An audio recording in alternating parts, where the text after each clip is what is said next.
Très heureux de vous savoir nombreux. Il est jeudi 24 juin 2021. C'est parti pour le 4e numéro de la semaine de votre magazine Libre Opinion. Mesdames et messieurs, merci de nous être fidèles.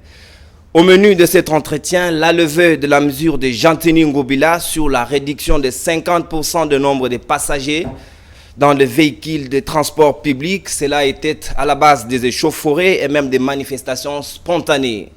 D'un sujet à un autre, nous allons également aborder cette affaire des Jeeps qui fâche également, qui trompe qui. Les élus nationaux, certains même parmi eux, renoncent carrément de n'avoir pas été contactés par une banque de la place, encore moins d'une quelconque firme pour avoir sollicité un crédit, encore moins. Est-ce réellement les dons du président de la République, comme l'avait laissé entendre le président Mbosso, qui par après a été contredit par son rapporteur, M. Joseph Lembi. Nous allons tenter d'en parler avec mes deux invités qui sont déjà sur ce plateau. À ma gauche, toujours dans sa tanière naturelle, Patrick Lokala. Bonjour et bienvenue. Bonjour Nonon Kourou, bonjour à tout le monde, bonjour à mon colibataire du jour que vous n'avez pas encore présenté. Je vous laisse la primaire. Soyez-en sûrs qu'il sera bien évidemment présenté.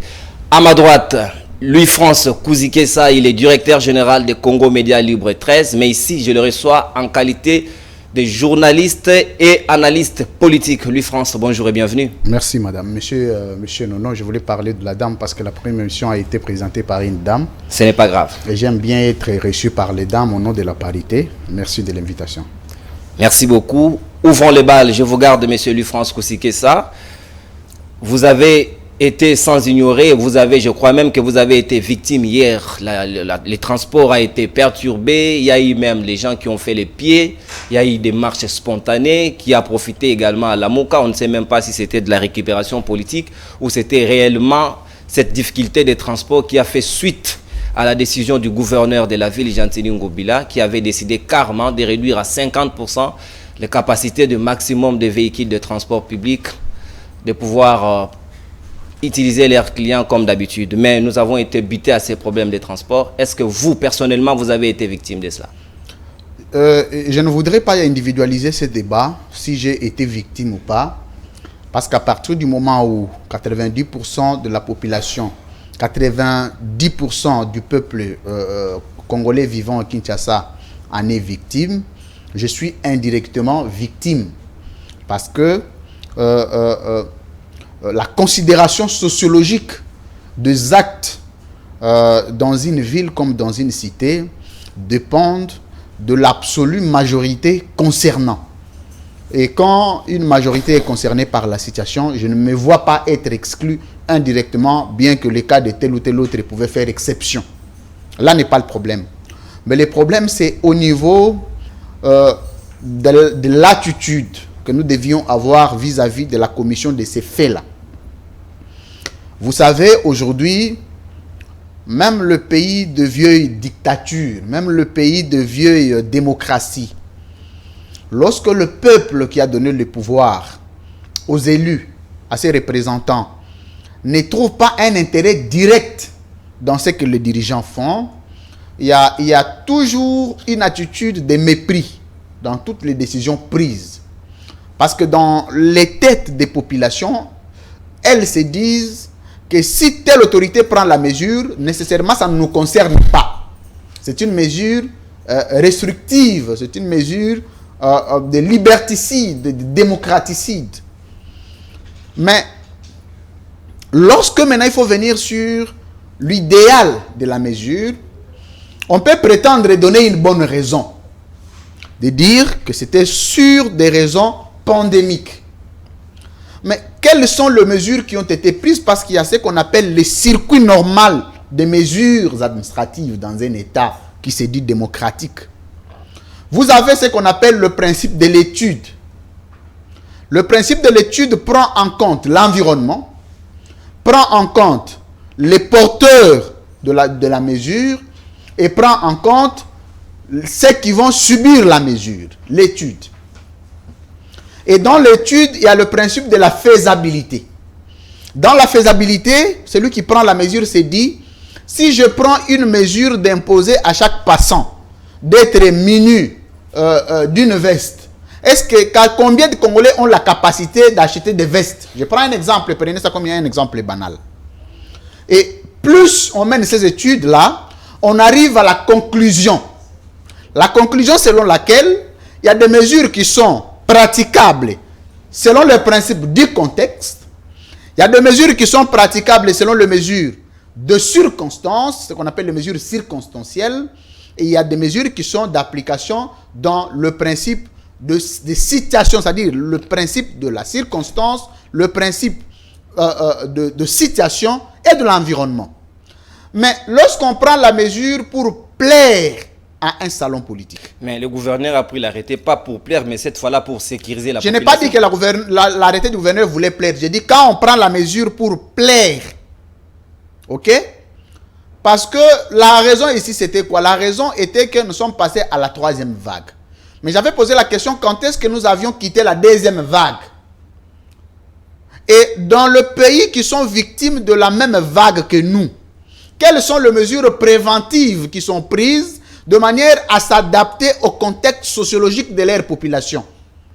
Et en ce moment-là, vous faites ce qu'on appelle le droit comparé, vous faites ce qu'on appelle la politique comparée. Mais quand vous faites le droit comparé, la politique comparée, vous ne faites pas l'étude du droit comparé de la politique comparée, mais vous faites le droit transposé, parce qu'il existe les droits transposés et la politique transposée. La politique transposée ici, c'est quoi? C'est lorsque vous prenez des choses qui sont ailleurs, vous les répercutez dans votre sol sans tenir compte du contexte dans lequel vous vivez. Conséquence, il y a une rébellion populaire. La rébellion populaire n'est pas un fait causé par les individus, c'est fait causé par quelqu'un qui n'a pas du travail, quelqu'un qui n'a pas de salaire, ou qui est fonctionnaire de l'État, ça fait 8 mois qu'il n'est pas payé. Vous lui demandez de payer 2000 francs alors qu'il est sorti avec 500 francs ou 1000 francs, à la limite. Il doit arriver en ville.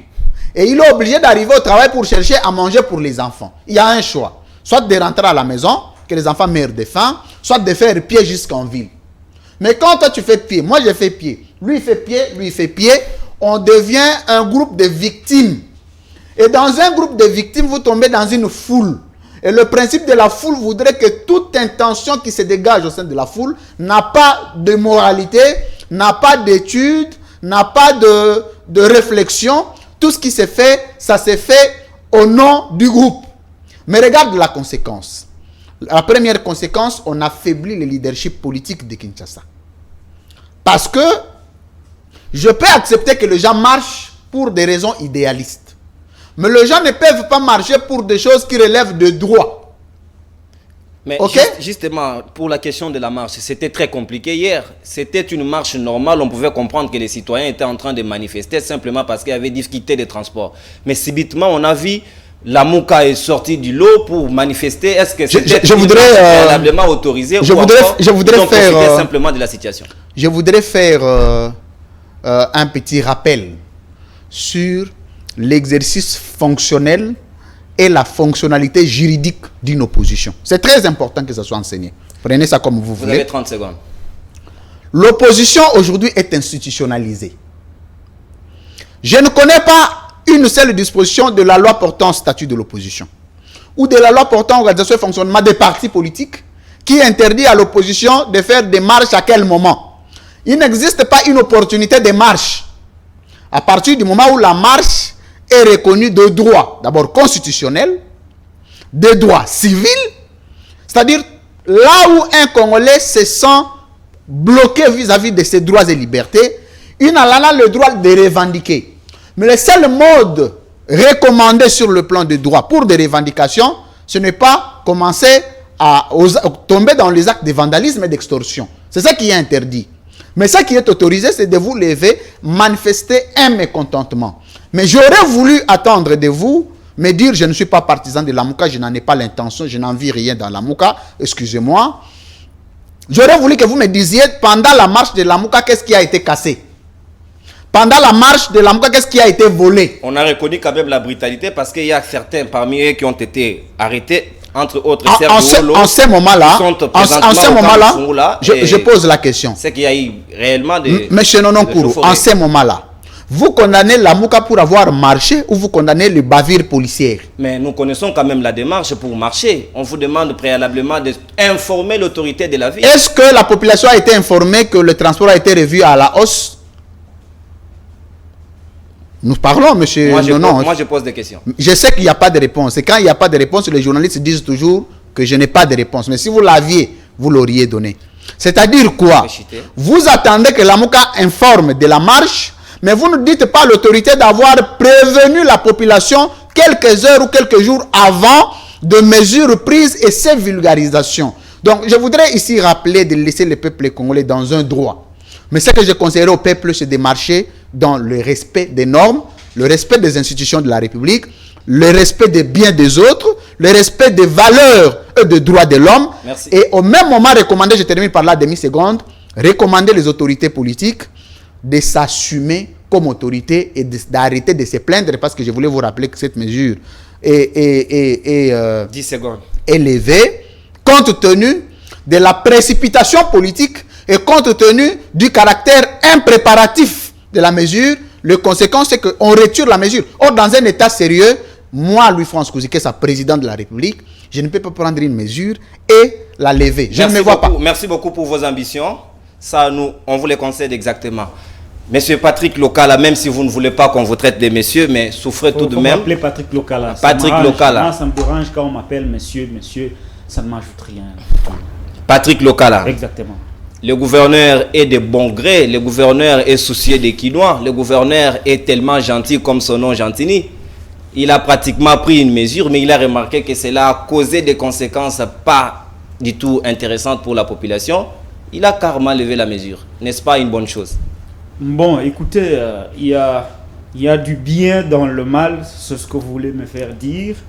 Mais moi, je crois que je partage un tout petit peu les analyses de Louis-France lorsqu'il dit que lorsque vous prenez une mesure... Vous avez 4 minutes, même temps d'antenne. Il y en a eu suffisamment mieux que moi. Et vous commencez à je vérifie, j'ai le chrono. Je ferai de mon mieux pour avoir le même temps d'antenne que mon co-débatteur Louis-France Kouzikessa. Et lorsque vous êtes quand même dirigeant d'une entité du pouvoir et que vous prenez une mesure, parce qu'avant de prendre la mesure, il a quand même avancé quelques problématiques, ce qu'on appellerait quelques préalables. Avant de prendre une mesure, vous devez étudier le terrain, étudier les contours du dossier, et si vous étudiez le contour du dossier, vous prenez la mesure en toute responsabilité. Et vous ne pouvez pas par après, un jour après, revenir à la charge pour la retirer. Ceci signifie de la faiblesse. Donc c'est un pouvoir faible. Le dirigeant de Kinshasa ont fait preuve d'une faiblesse parce qu'ils ont reculé face à la pression. C'est ce qui donne raison à Louis-France lorsqu'il dit que la mesure n'a pas été minutieusement étudiée. Et moi, ça me réconforte dans ma position parce que hier, dans cette émission, j'avais demandé à Gentini Ngobila d'assouplir, faire l'assouplissement de ces mesures. Il y est revenu, on va dire, à la raison et on ne félicite pas, mais nous constatons seulement qu'il s'est contredit lui-même. Je voudrais rentrer dans le fond. Quelle est la solution que cette mesure allait apporter? La limitation du nombre de passagers. Ça, c'est intéressant. Oui, mais attendez, il faut réfléchir. Il faut réfléchir. Nous réfléchissons, nous faisons un effort de réfléchir et de faire réfléchir les autres. Parce que dans ces pays, on n'aime plus la réflexion. Quelles sont les solutions que cette mesure de limitation du nombre de passagers dans les engins roulants allait apporter par rapport à la pandémie de Covid-19? Parce que au-delà des nombres de passagers qu'on constate dans les bus, les taxis, les motos et tous ces engins roulants, il y a aussi une problématique des églises. Parce qu'on nous a dit non, il faut réduire, mais est-ce que parce que la même mesure a été aussi prise pour demander aux églises de limiter le nombre. On n'a pas dit pour les églises de limiter le nombre, mais les églises devraient normalement et naturellement respecter les mesures des gestes barrières. Il s'agit d'un principe qui doit s'appliquer sur tous les aspects. La limitation de nombre de gens, que ce soit dans les fêtes, que ce soit dans les églises, que ce soit dans le bus. Mais comme on a levé pour les bus, les taxis et les motos, en principe, il faut aussi autoriser les églises à recevoir du monde mais cette fois-là, toujours habillé en cache-nez.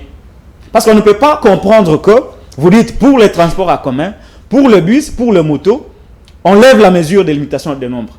Mais pour les églises et pour d'autres structures qui rassemblent les gens, vous dites, non, voilà, nous n'autorisons pas.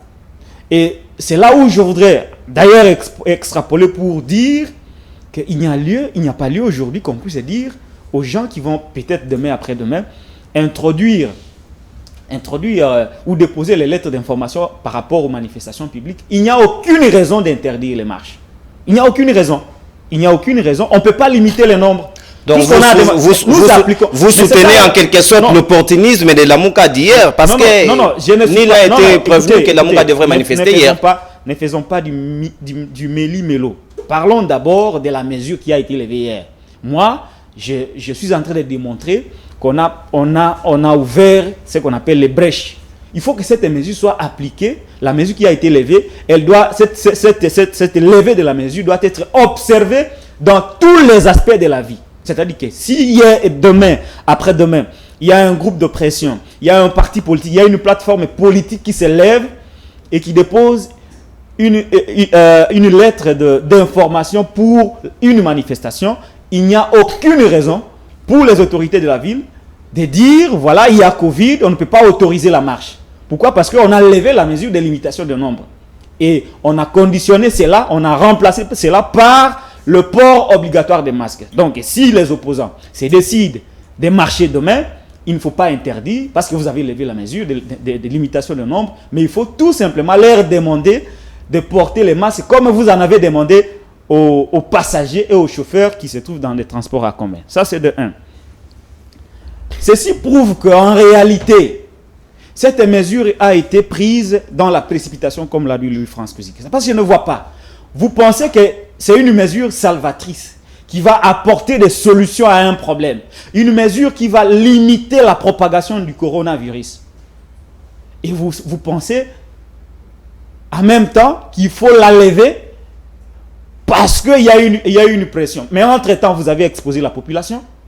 Ce qui veut dire tout simplement que ceux qui gèrent cette pandémie, que ce soit au niveau de toutes ces structures qu'on appelle techniques, abusivement, et des autorités politiques, il y a de la légèreté. Les mesures qu'ils prennent ne sont pas adaptées aux réalités. Si une étude avait été faite, voilà ce qui allait être fait. Nous savons que lorsque nous voulons prendre une mesure de limitation de nombre, à Kinshasa, nous avons un nombre très limité de véhicules de transport en commun. Ce qui fait que dans la vie courante, dans la vie ordinaire, nous connaissons déjà des problèmes de transport. Mais que nous voulons, cette fois-là, limiter le nombre de passagers, la loi de l'offre va l'emporter sur la loi de la demande.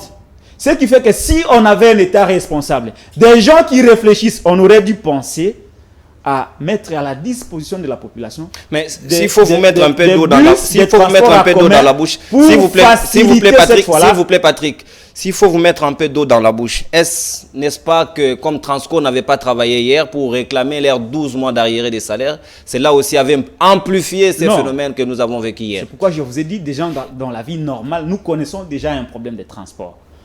Nous connaissons ce problème avec Transco. Et lorsque Transco n'est plus là pour des raisons que vous évoquez, le problème ne s'était qu'aggravé. Ajoutez à cela la limitation de nombre. Et lorsque vous limitez le nombre, les réflexes, c'est quoi? Je réduis la distance et je gagne plus. Ou soit, je maintiens la distance, mais le prix doit évoluer. Et lorsque le prix évolue, il y a un problème qui se pose au niveau du pouvoir d'achat des Congolais. Déjà, la vie des Congolais est très misérable. C'est pourquoi nous nous disons que si c'était réfléchi, on allait trouver deux moyens de transport pour, en fait, combler ce vide. Mais comme nous avons déjà un système de transport qui est défaillant, il n'était pas intéressant pour nos autorités d'aller dans cette mesure-là parce qu'il n'y avait pas d'autres solutions intermédiaires, il n'y avait pas d'autres solutions palliatives. Tout cela démontre qu'on est en train de gérer l'État dans la précipitation. On est en train de gérer l'État sans connaître cet État et les réalités de cet État. Revenons-en maintenant à la marche de Lamouka. C'est là où je ne voudrais pas contredire Louis-France Kouziki, mais présenter des arguments contraires aux siens. Il dit qui devrait autoriser la marche. qui devrait autoriser la marche. Mais nous savons tous, parce que quelque part il a dit, est-ce qu'on a communiqué suffisamment sur les décisions du gouverneur, est-ce qu'on a communiqué suffisamment sur l'arrêté, tout ça. Mais il n'est pas sans ignorer qu'il y a quelque part, on dit, nul n'est censé ignorer la loi. À partir du moment où cette loi est rendue publique. Or, l'arrêté d'Ngobila a été rendu public, relayé par les médias. Ce qui faisait que il était supposé à tout le monde d'avoir connaissance de cet arrêté et de le respecter. Il était opposable à tout le monde. À partir de ce moment, cette opposabilité était aussi appliquée sur les membres de la Mouka ou de la coalition Lamouka, qui savaient que nul n'était permis de mobiliser un grand nombre, nul n'était permis d'organiser une manifestation avec un grand nombre pendant le moment de Covid-19. Ce qui fait que c'est une tricherie. Ils ont profité, parce que je vais vous donner un fait dans l'histoire, ils ont profité du soulèvement populaire occasionné par la rareté des transports due à l'arrêt de Gentini Ngobila. Cette colère de la population, la coalition Lamouka n'a fait que la récupération. L'opportunisme politique. Vous allez vous rappeler à l'époque, je vais remonter dans l'histoire parce que tout ce que nous faisons a été déjà 10 secondes. Lorsque vous voyez la marche qui a occasionné les morts que nous avons des martyrs de l'indépendance, je crois à la date de 5 janvier, si ma mémoire est bonne. Le 4 janvier. Le 4 janvier, si ma mémoire est bonne. Les manifestants à qui on avait refusé de manifester pendant qu'ils rentraient dans les résidences habituelles, ils s'étaient coïncidés avec un match de football. Merci. Et cela a fait dégénérer les choses. Merci. Et on a eu comme l'impression que c'était le soulèvement de la politique, alors qu'en réalité, il s'agissait du sport. C'est ce que j'ai vu hier.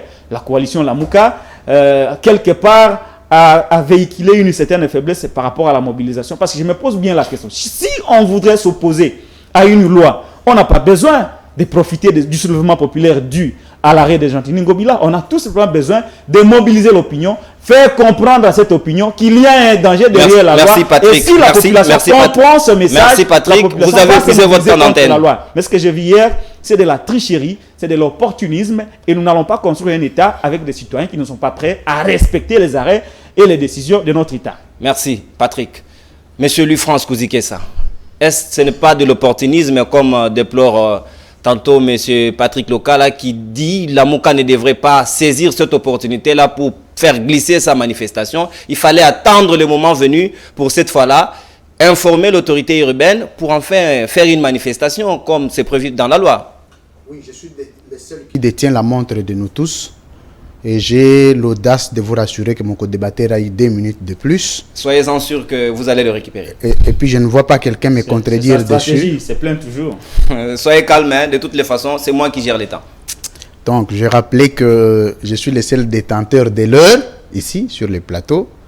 Et j'ai l'audace de rappeler que mon co-débatteur a eu 2 minutes de plus. C'était un rappel. Avancez. Je reviens à me fonder sur les craintes légitimes soulevées par mon co-débatteur Patrick Lokala, les patriotes, qui a dit que nul ne peut ignorer la loi. Vous savez, le principe de droit s'applique dans les contextes. Et quand vous déplacez les principes de droit dans les contextes, ça devient des prétextes. Et le prétexte vous amène à la sociologie, qui n'a rien du droit. J'ai ici rappelé que mon co-débatteur sait pertinemment bien que nous avons des formes dans la procédure de la légifération. Vous avez ce qu'on appelle la promulgation. La promulgation est une dimension juridique, mais derrière la dimension juridique, on ajoute la publication de la loi au journal officiel. Je ne crois pas que le législateur est imbécile, tout en prévoyant la promulgation. Ne pas se limiter là. Pour que mon co-débatteur Patrick Lokala dise ici qu'on n'a pas droit à vulgariser des lois. La vulgarisation de lois sont des exigences. Et quand on vous dit aussitôt que la loi est promulguée par le président de la République, qui est une dimension juridique, cette loi est renvoyée au journal officiel pour publication. C'est une dimension communicationnelle. C'est un expert en communication. Certainement, il s'est trompé pour une fois dans la vie. C'est des rares que je le vois se tromper. Certainement, quand vous lui donnerez la parole, il y reviendra avec beaucoup d'élégance. Je rappelle ici que lorsque je parle de l'autorisation, vous et mon co-débatteur, il vous a pris dans un jeu des concepts. C'est ce que moi j'appellerais l'usage désordonné des concepts. Nous parlons de la marche ou des soulèvements. Parce que sur le plan de la considération juridique, ce n'est pas la même définition. La marche doit recueillir une autorisation de l'autorité politico-administrative parce qu'au sein de la marche, il y a les caractères préparatifs. Il y a les caractères planificatifs. Il y a les caractères organiques. Et sécuritaires. Non. Je suis dans les dimensions organisationnelles d'abord. Pour que vous puissiez arriver à parler de la marche, c'est que vous l'aviez préparée, vous l'aviez planifiée, vous l'aviez organisée. Et en ce moment-là, vous aviez même fixé la date, de manière à ce que vous puissiez informer l'autorité pour voir dans quelle mesure il faut l'organiser. Mais quand vous parlez de soulèvement, c'est une activité instantanée qui va au-delà du vouloir et du consentement. C'est-à-dire que, ayant constaté que 3, 4, 5, 10 personnes sont victimes de la même situation, ils se lèvent pour réclamer.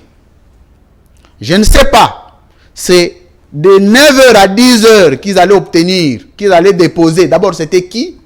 Parce que je voulais au même moment rappeler à mon co-débatteur Patrick Lokala que vous pouvez organiser une marche de 1000 personnes, il y a une personne qui l'engage. Ça peut être une personne physique comme une personne morale. Mais dans le soulèvement, il n'y a pas de personne ni physique ni morale. C'est une foule. Et vouloir demander à la foule une autorisation de l'autorité politico-administrative pour revendiquer, m'en ramène un tout petit peu. Vous savez, mon co-débatteur est très intelligent. Certainement parce qu'on a commencé l'émission avec un léger retard, que ceci nous a amené à une petite perte. Mais sinon, c'est un monsieur que je connais perspicace. Il n'a pas droit à confondre la marche au soulèvement. Je sais qu'il ne s'était pas trompé. C'est le retard avec lequel nous avions commencé l'émission. Je présente mes excuses aux téléspectateurs. Je reviens à votre question. Vous aviez besoin de savoir si, à notre niveau, nous avons des avis à émettre sur cette organisation-là. C'est ce que j'aurais attendu de vous. L'avis est simple. C'est que la Mouka n'a pas fait jusqu'ici. Je vous ai dit qu'on vous dit que ce qui n'est pas interdit est autorisé. J'attends de vous et de mon co-débatteur. Pas de moi, de votre co-débatteur. Non, vous avez confirmé. Je n'affirme rien. Non, quand vous dites que c'est ce que la Mouka n'a pas fait. J'étais en train de vous relancer. Je suis dans mon rôle. Attendez, monsieur. Monsieur Lufranc, j'étais en train de vous relancer. Excusez-moi. Allez-y. Vous savez les différentes formes grammatologiques. Vous êtes un homme très intelligent. Vous connaissez la forme. Merci pour les compliments. Oui, je le sais. Ça, c'est tout le monde qui le sait. La forme interrogative qui se limite toujours avec un point d'interrogation. Mais vous aviez clôturé. C'est une thèse que vous aviez donnée. Et vous-même ayant été élaboré d'un travail scientifique et étant détenteur. Ne vous en faites pas, j'ai fini par une exclamation. C'était voilà. Un point d'exclamation. Non. Vous dites, c'est ce que la Mouka n'a pas fait. Au moins que vous ne soyez pas M. Nono que je connais.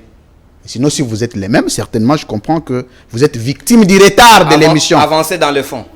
Excusez-moi. Avancez dans le fond. Excusez-moi, M. Nono. Ce n'est pas vous qui allez me demander quand je dois aller dans le fond, quand je dois aller dans la forme. Il faut me laisser organiser mes arguments. Nous conseillons à la population de se soumettre aux lois du pays. Nous conseillons comme enseignants de la masse de s'imprégner de lois du pays et de se soumettre aux exigences des autorités. Mais vous savez qu'il existe aussi une mesure mal prise. Les décisions mal prises. Ça existe. Preuve. On a écouté la foule et on est revenu au bon sens. Mais je vous pose la question si cette foule ne s'était pas levée pour réclamer. Ce soir, vous seriez en train de prendre des dispositions pour rentrer chez vous, ne sachant pas ce qui serait arrivé après 17 heures. Mais à cause de ce soulèvement-là, l'autorité a compris et s'est rétractée. Et nous avions constaté. Vous savez, j'ai toujours parlé parce que j'ai écrit un livre dessus, l'organisation d'un État.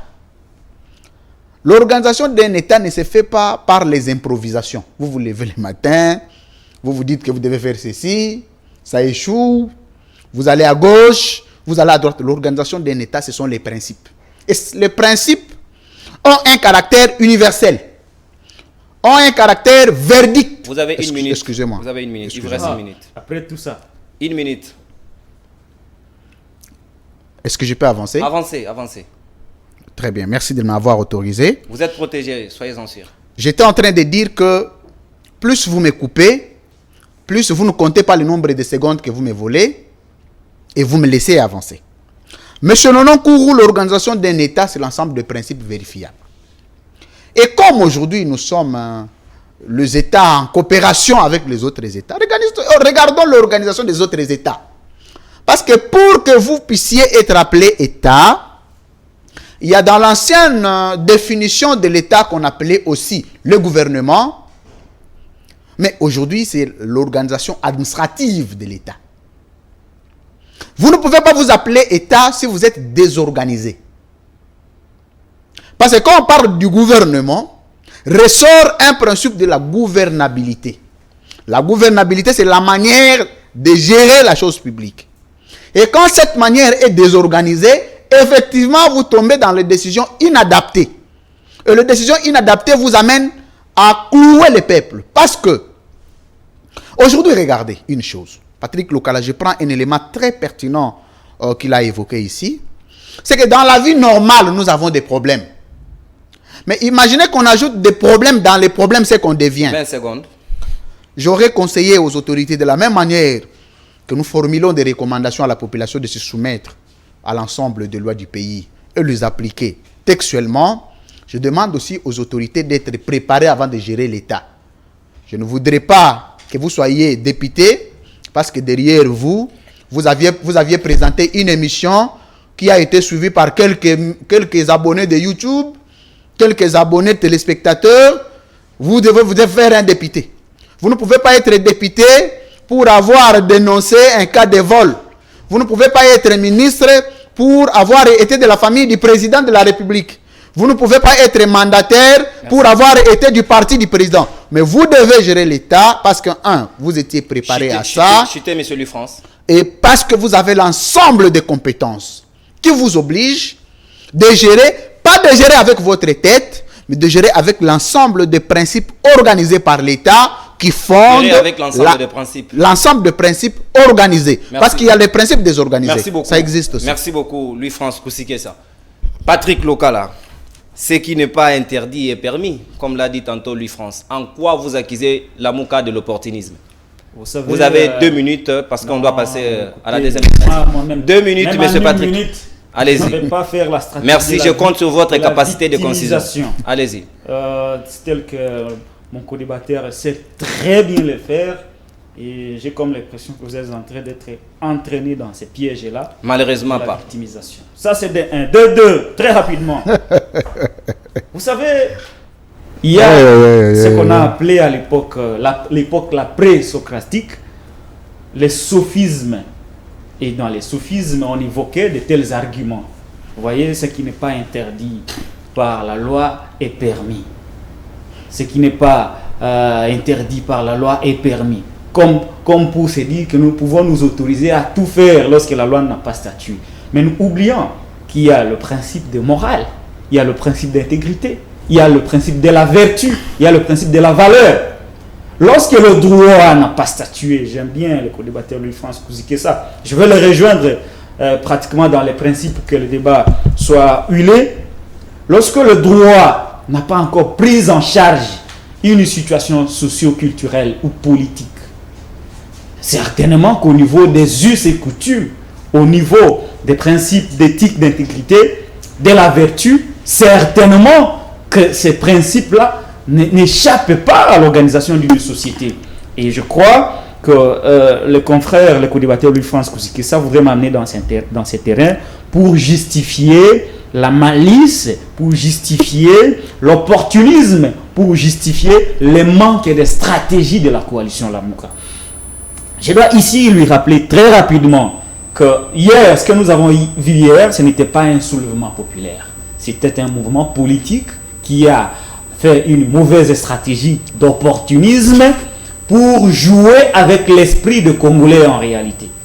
On va dire quelque part que cette coalition serait en panne et qu'on voudrait à tout prix profiter derrière une colère de la population pour passer des revendications politiques.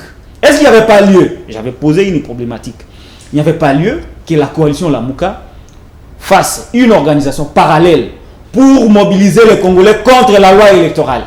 Faudrait-il encore le savoir si c'est tous les Congolais qui sont contre cette loi? Et c'est ce que nous avons vu hier. Si c'était un soulèvement populaire, on n'aurait pas vu les gens de Lamuka venir faire des discours. Presse Penger, je l'ai même suivi, il a dit c'est le mot d'ordre. Ça, ce n'est pas un soulèvement populaire. Un soulèvement populaire, c'est un mouvement spontané. Un mouvement spontané pour une revendication. Mais ce que nous avons vu hier, ce qu'a fait la coalition Lamuka, ne ressemblait pas à un soulèvement populaire. Et il n'y avait même pas 2000 personnes, c'est juste une centaine de personnes. Et je crois qu'il y a lieu que la coalition Lamuka, qui d'ailleurs à son sein connaît beaucoup de problèmes, il y a lieu de s'organiser d'abord en interne et savoir attaquer les autres. Lorsque vous êtes déjà en interne, vous êtes faible, on ne sait pas qui est réellement le responsable qui engage la coalition entre M. Moïse Katumbi d'un côté et Adolphe Muzito d'un autre, on ne sait pas comment la coalition est gérée, et c'est dans ces climats que vous voulez nous vanter une histoire qui a été boutiquée par une coalition qui est en perte de vitesse. Ce n'était pas un soulèvement populaire. Et je voudrais toujours ramener mon co-débatteur dans les principes. Je n'ai pas dit, moi Patrick, sur ce plateau de Nononkuru, que j'étais contre ou opposé à la vulgarisation de la loi, à la publication, voire même la publicité de loi. Parce que je l'ai dit dans mon analyse, que l'arrêté de Gentilini Ngobila, vous n'êtes pas sans ignorer que le gouverneur décide par voie d'arrêté, je ne vous l'enseigne pas, vous y connaissez mieux, et que cet arrêté a été rendu public.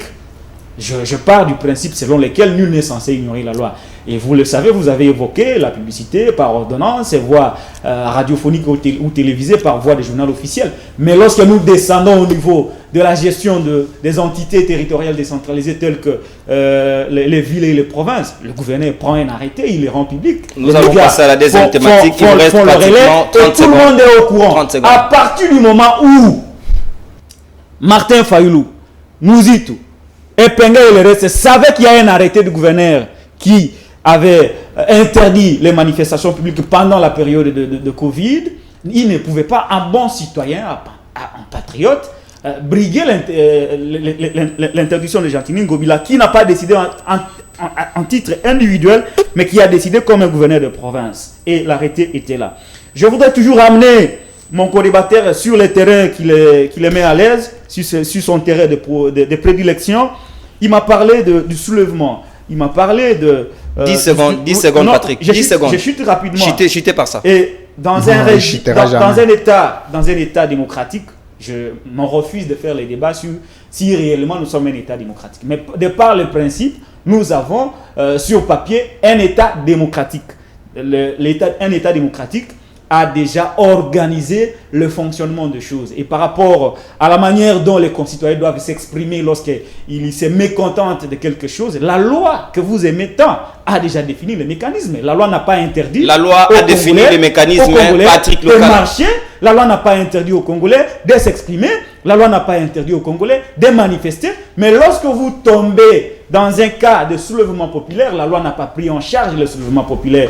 Le soulèvement populaire devrait en principe être considéré comme de l'insurrection. De l'insurrection. Merci beaucoup Patrick Locala. Lorsque vous vous insurgez, lorsque vous vous rebellez contre l'État, je vous retire la parole. Vous rencontrez la loi sur votre chemin. Ce sont là des principes. Merci beaucoup. Ce sont là des principes. Merci, ce sont des principes. Merci beaucoup Patrick. Je vous retire la parole. C'est aussi ça. S'il vous plaît Patrick. Je vous ai retiré la parole. Vous avez puisé votre temps d'antenne. Souffrez tout de même. Vous me coupez, c'est au moment où j'ai la matière. S'il vous plaît, Patrick. Et lorsqu'il vous a amadoué, vous avez un papier et un stylo. Notez, puis vous allez rebondir. Très bien.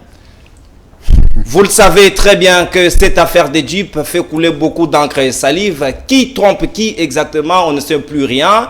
À qui s'avouer exactement? Est-ce au président de l'Assemblée nationale qui confirme que le président de la République aurait fait un don aux députés nationaux des DUP, ou encore son rapporteur qui revient à la réplique, cette fois-là pour confirmer ou infirmer, nous sommes tous pratiquement dans la confusion. Lui, il vient dire que c'est un crédit que l'Assemblée nationale aurait contacté avec une banque de la place, mais aussi avec une firme pour solliciter la commande des DUP, des honorables députés. Alors, nous allons aborder cette thématique. Louis France Kousikessa, vous le savez très bien, cette affaire des DUP fait parler, laisse dans la confusion. L'honorable Dédé Sessanga, président de l'Envol, a même dit que lui, personnellement, il est ni preneur, encore moins solliciteur de cette demande de DUP.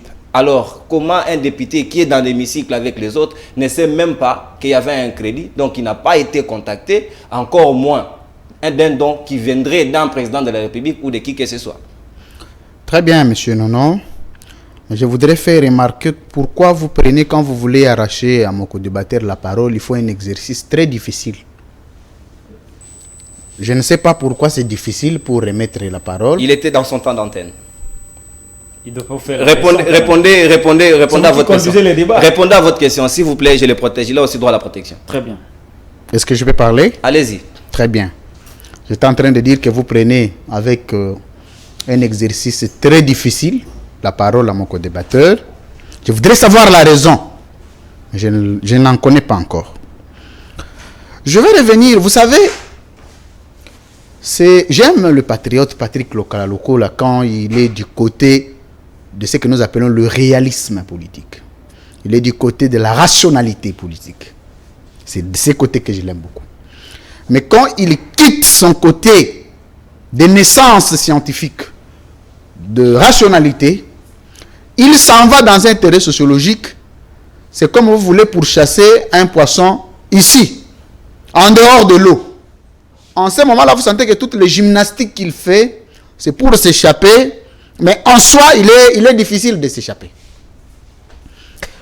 Le moquerie avec lequel mon co-débatteur a abordé la question de revendication légitime du peuple, je comprends parce qu'il n'habite pas avec le peuple.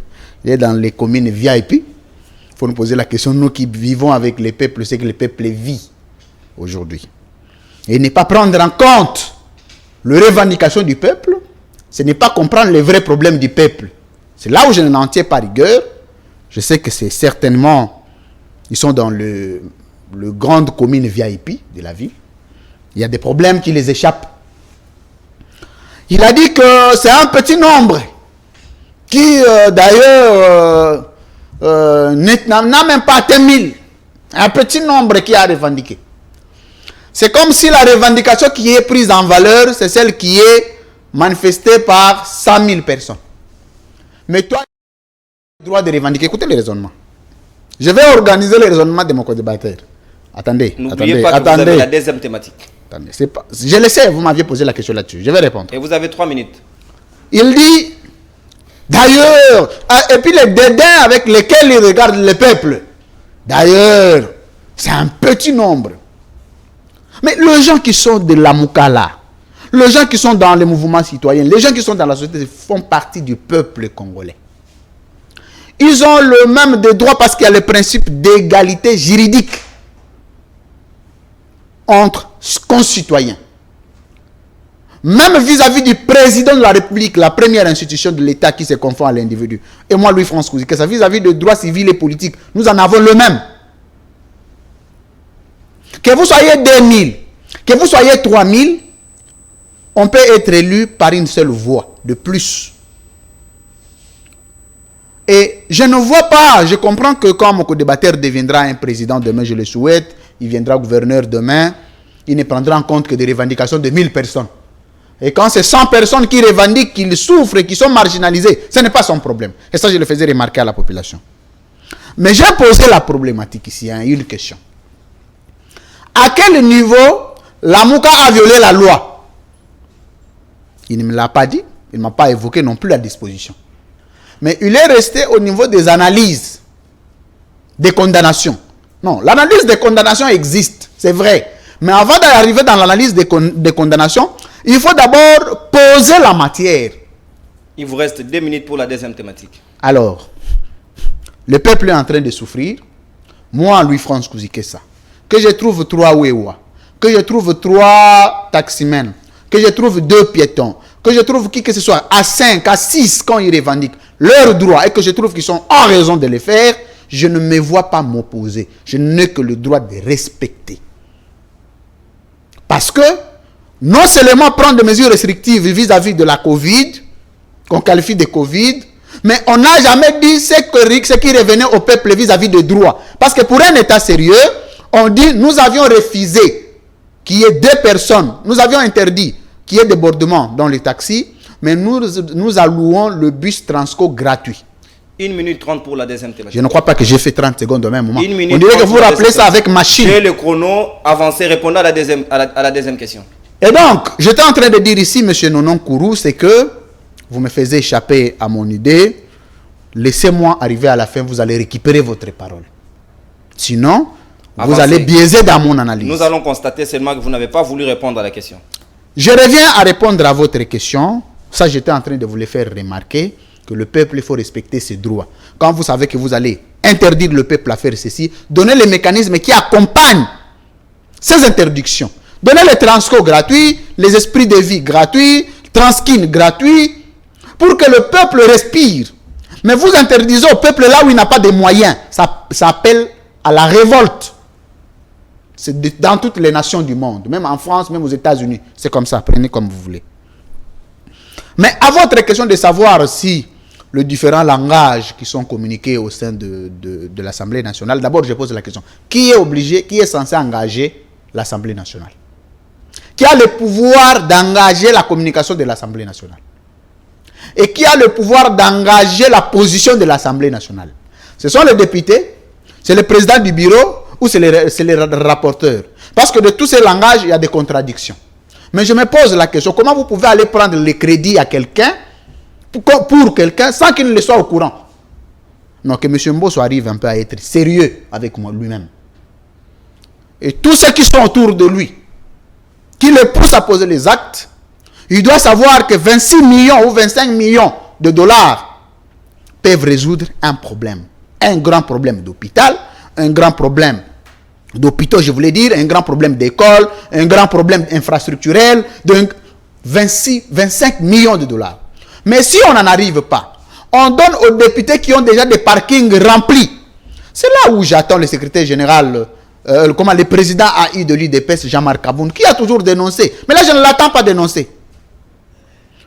C'est une histoire organisée dans un salon politique. Dans un échange avec les députés, on dit que c'est le président qui vous a envoyé. Nous avons besoin que l'IGF vienne nous dire quel est le circuit de ces bus-là, de ces jeeps-là. Et quand ce sang a dit qu'il ne prend pas, c'est un exercice courageux. Moi, Louis-France, à l'Assemblée nationale, je ferai pareil. Je ne prendrai pas. Parce qu'au même moment, on se bat pour la réduction des trains de vie de la population. Au même moment, on voit les gens commencer à dilapider les fonds de l'État. Et au nom de quoi? Au nom de l'union sacrée. Au nom de quoi? Au nom de l'appartenance au président de la République, président fondateur. Au nom de quoi? Au nom de l'appartenance au parti du ciel de l'éternel Dieu Tout-Puissant. Non, ça ce n'est pas correct. Si nous voulons être un État sérieux, 30 secondes. Je voulais faire une recommandation par là. Commençons d'abord par poser les fondamentaux sur la gestion de notre pays. Que le chef de l'État, notre président de la République, en qui je rends un hommage mérité, voudrait savoir que tous les faits et gestes qui vont à l'encontre du peuple vont à l'encontre de son mandat. Et nous sommes en train de comptabiliser le bavure, pas de lui non seulement, mais et surtout, souvent, de ses collaborateurs. Et si l'État doit être géré comme ça, qu'il y a des individus qui doivent se retrouver et d'autres qui doivent être marginalisés, et ceux qui dénoncent doivent être arrêtés, doivent être mappés. Je rappelle ici que même le plus grand régime du monde de vieille dictature arrive à s'effondrer aussi. L'État, c'est une vie. Mais les animateurs, c'est un mandat. Il faut savoir qu'aujourd'hui, vous êtes venus, vous êtes le plus fort, vous deviendrez les plus faibles demain, et quelqu'un d'autre viendra gérer avec les principes, aimer le peuple qui vous a donné les mandats, respecter les opinions, contraires soient-elles des autres. Ça vous fera grand. comme un régime. Merci beaucoup pour votre concision, surtout des analyses très pertinentes. Merci beaucoup, M. Nonankourou. Patrick Lokala, pourquoi ces mystères tout autour de cette affaire d'Édipe? Pourquoi ces mystères? Le peuple ne comprend plus rien. L'opinion est pratiquement dans la confusion. Est-ce le président de la République qui fait un don? Est-ce réellement les députés eux-mêmes qui ont contacté un crédit? Pourquoi on cache quoi derrière cette histoire? On ne comprend plus rien. Qu'est-ce qui se cache derrière? Il y a un mensonge ou il y a une vérité super métaphysique qu'on ne veut pas livrer au peuple? Très bien, Nonankourou, pour votre émission. Moi, je ne me plains pas comme mon co-débatteur. Moi, il suffit que tu me donnes 30 Vous avez 4 minutes exactement comme il vient de le consommer. Ça me suffit. Vous avez 4 minutes, M. Patrick. Très peu de mots, c'est qu'elle lui dit en beaucoup de mots. Ça, c'est de 1. Je voudrais très rapidement faire une petite communication sur la désorientation de l'opinion que nous venons de constater tout à l'heure. Vous savez, le co-débatteur de France a l'avantage de s'engager lansablement dans une démarche de désorienter les opinions des gens, et il voudrait me présenter autrement au public alors que je ne suis pas ce qu'il est en train de vouloir passer de moi auprès de l'opinion. Ça, c'est de 1. De 2, très rapidement, je voudrais dire à mon co-débatteur Louis-France Kouzikessa que dans mon propos, je n'ai pas dit que le peuple n'avait pas le droit de manifester. Mais j'ai plutôt fait un distinguo entre les mécontentements qui étaient exprimés par nos populations, et un mécontentement qui lui reste illégitime, et l'opportunisme, je crois que c'est le concept que mon co-débatteur n'avait pas saisi, de la coalition Lamouka, qui a profité injustement, d'ailleurs il faut noter avec une... Ne vous rentrez pas dedans, allez à l'essentiel. On ne se rentre pas dedans, mais ce sont nos arguments qui se rentrent dedans. Il faut faire une nuance de taille. Ils ont profité injustement d'ailleurs de cette manifestation, de ces mécontentements de l'opinion pour faire passer deux opinions politiques, alors que nous étions dans une situation sociale. Il faut faire la différence entre des revendications qui sont sociales, basées sur les conditions de vie des populations, et des revendications qui sont politiques, basées sur une loi électorale qui dégage à elle-même de contradictions. Et ce que nous avons vu hier, c'est deux tableaux bien distincts. Je crois que le co-débatteur a voulu désorienter les choses. Et dans la démocratie, comme je l'ai expliqué, la loi fondamentale que nous avons organise comment la population doit manifester son mécontentement. La population dans un régime comme celui-ci, parce qu'en dehors de partis politiques, nous avons aussi le groupe de pression. La population peut aussi s'exprimer à travers le groupe de pression. Et lorsque vous vous exprimez à travers le groupe de pression, ce sont des revendications qui sont organisées. Est-ce que vous pensez, monsieur Nono, que c'est seulement cette mesure de limitation du nombre de passagers à bord de bus qui faisait souffrir le peuple? D'autres mesures là ne le font pas souffrir. Est-ce que tout le monde a de l'argent aujourd'hui pour s'acheter un masque pendant que nous avons une situation économique chaotique?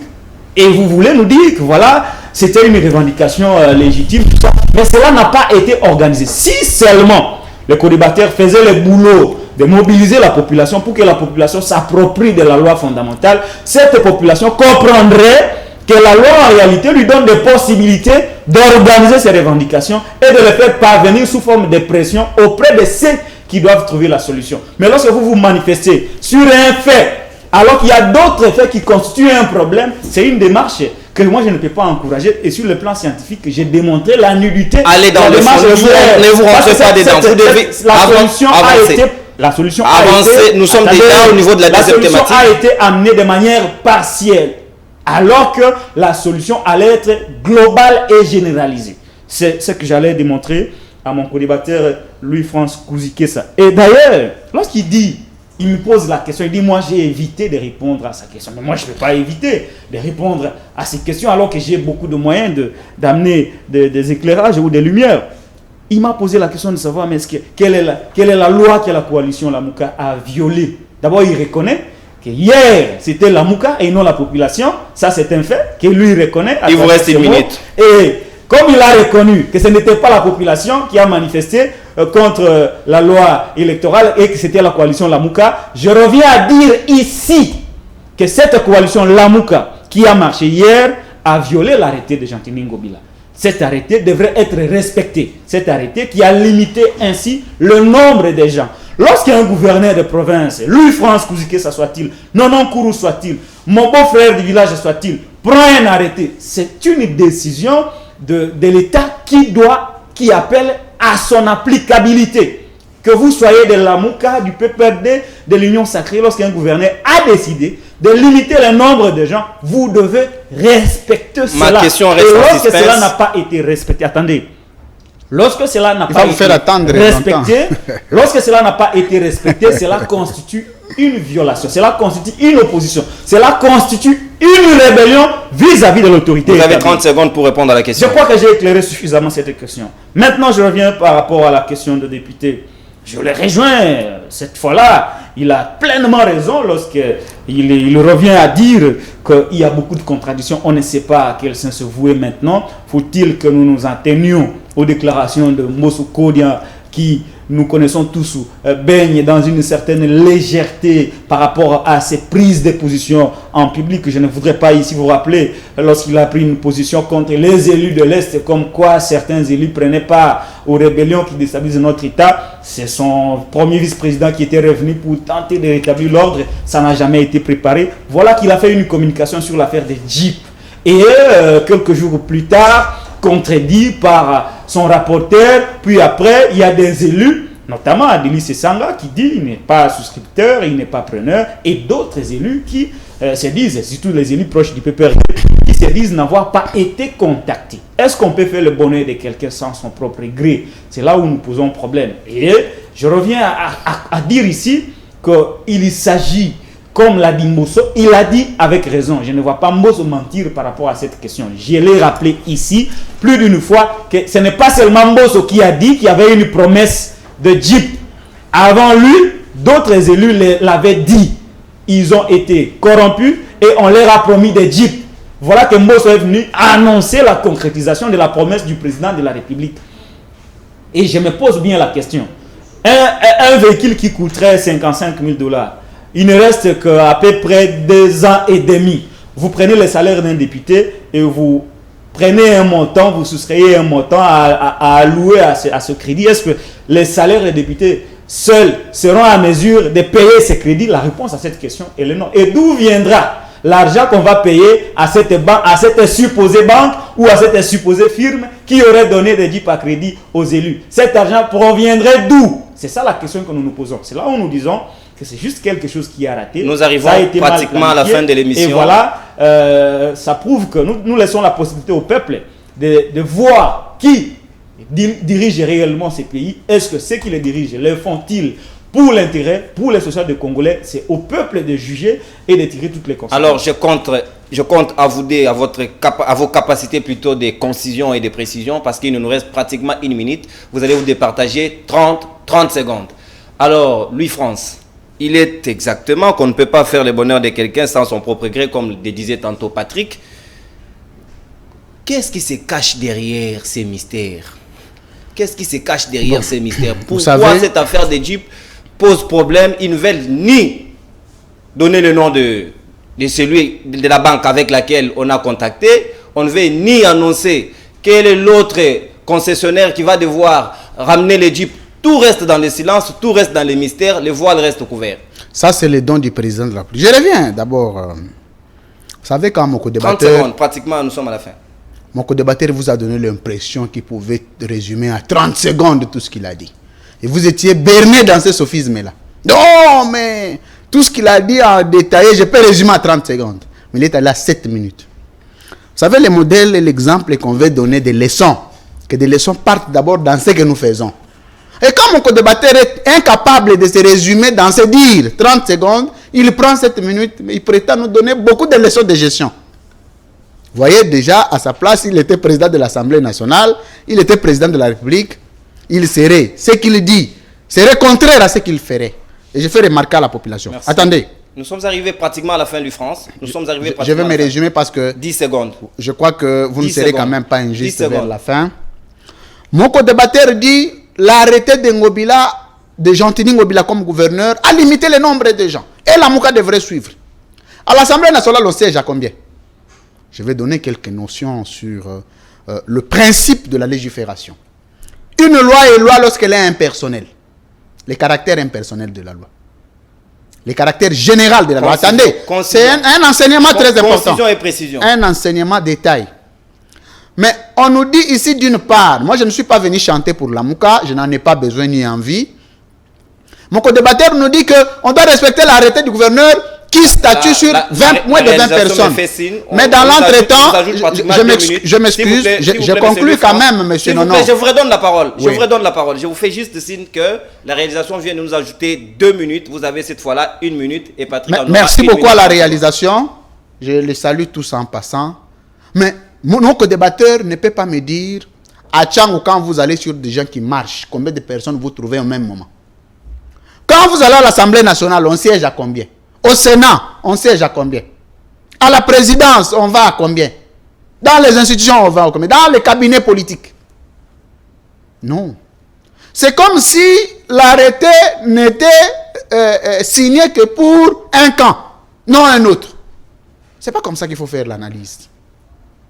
L'analyse, il faut la fonder sur des principes, des valeurs. On interdit 20 personnes, mais les gens siègent à plus de 250. On me demande si l'arrêté ne concerne pas le Sénat et l'Assemblée nationale, ni la présidence. Ça, c'est un fait. Deuxième fait, je ne suis pas venu ici dire que la Mouka avait... Mais mon co-débatteur a fait un effort de ne rien me dire sur la violation d'un texte de la Mouka. Parce qu'il vous a berné en disant non, l'arrêté du gouverneur. Je veux bien. Mais l'arrêté du gouverneur doit être impersonnel.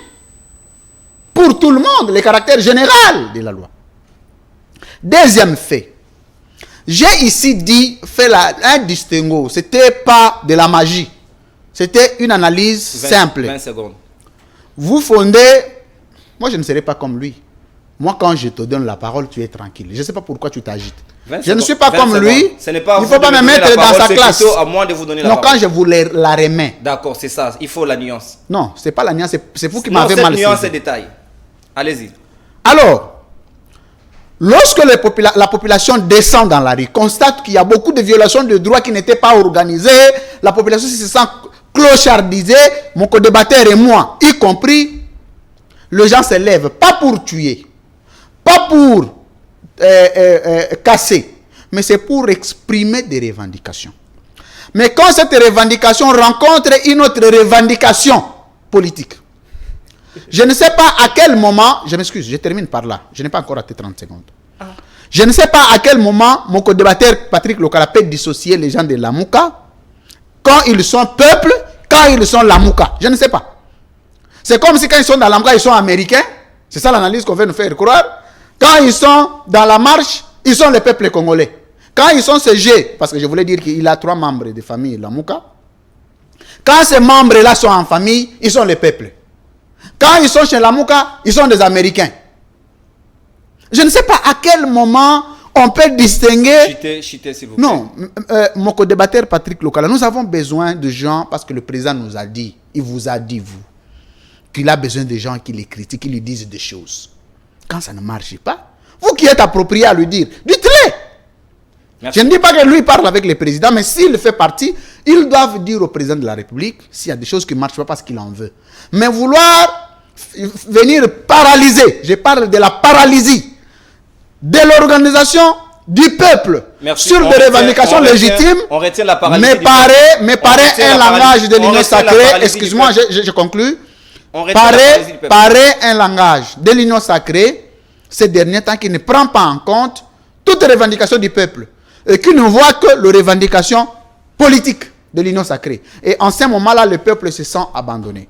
Je voudrais, au retour du président, essayer de régler un peu avec les communicateurs, de régler avec les personnalités au sein de l'Union sacrée, pour laisser à la population de s'exprimer ses droits et libertés. Vous avez épuisé votre temps d'antenne. Merci. Patrick, si vous pouvez rebondir par rapport à ce que vient de dire Louis France tout à l'heure. Ça paraît très dangereux lorsque mon co-débatteur, qui reste très pertinent, tombe vers la fin dans les analyses populistes. Ça, c'est très dangereux, jusqu'à aller détecter certains membres de ma famille, de la coalition La Mouka. Mais lui, toute sa famille est à l'Union sacrée. Il a failli faire des révélations. Oui. Là, voilà. Moi aussi, j'en fais une.